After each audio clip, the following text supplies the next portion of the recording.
So how do you get the lowest interest rate? It's pretty simple to some extent. There are three main categories that I look at that I use to help people understand how do we access premium credit, or the rates that we see on the TV or the rates that we see on the internet. And they are: how much money do you want to borrow, what your credit score is, and how much is your down payment.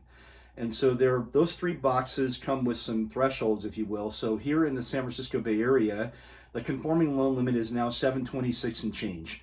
So if you're borrowing less than that amount of money, you check that box. If you have a credit score of 760 or higher, you check another box. And then here comes the hard one.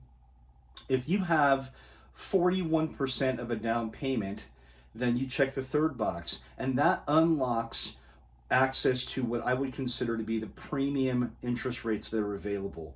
Now, does it make sense to put 41% down? No.